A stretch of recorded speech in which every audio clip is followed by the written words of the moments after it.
5, 6 və 7 iyun tarixlərində Tbilisidə ölkəmizin Gürcüstandakı səfirliyində Azərbaycan vətəndaşlarına səyyar asan xidmət avtobusu vasitəsilə xidmət göstərilib. Layihə Asan Xidmət və Xarici İşlər Nazirliyinin birgə təşkilatçılığı Diasporla İş üzrə Dövlət Komitəsinin dəstəyi ilə təşkil olunub, 500-ə yaxın vətəndaşa xidmət göstərilib.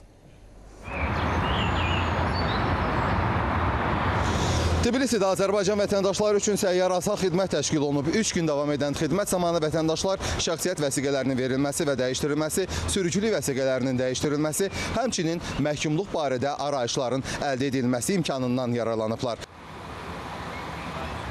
Asan xidmət Azərbaycanın Gürcüstandakı səfirliyində təşkil olunub. Azərbaycan vətəndaşam, 25 ildir burada yaşayıram. İndi gəlmişəm ki, vəsiqəni dəyişim. Həsən xidmətini çox bəyənirəm. Çox yaxşı xidmətiniz var. Şəxsiyyət vəsiqəni dəyişməyə gəlmişəm. Biz də Gürcüstanda yaşayıb fəaliyyət göstərdiyimizdən Asan xidmətin bu imkanından yararlanırıq. Sürücülük vəsiqəmi dəyişməliyəm. Xoş gəldiniz.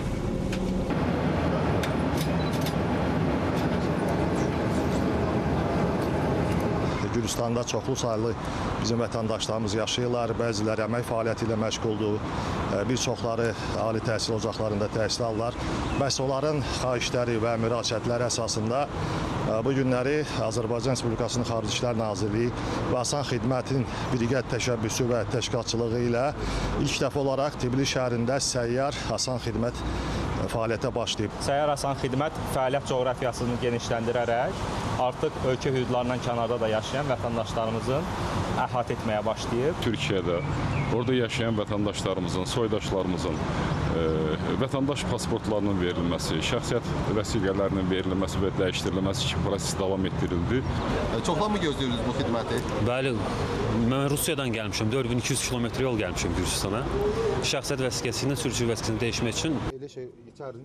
Səyyar Asan Xidmətin gələcəkdə digər ölkələrdə də keçirilməsi nəzərdə tutulub. Ruslan Həsənov, Ruslan Əhmədov, İlkin Əli, Azərbaycan televiziyasının Gürcüstan bürosu, Tbilisi.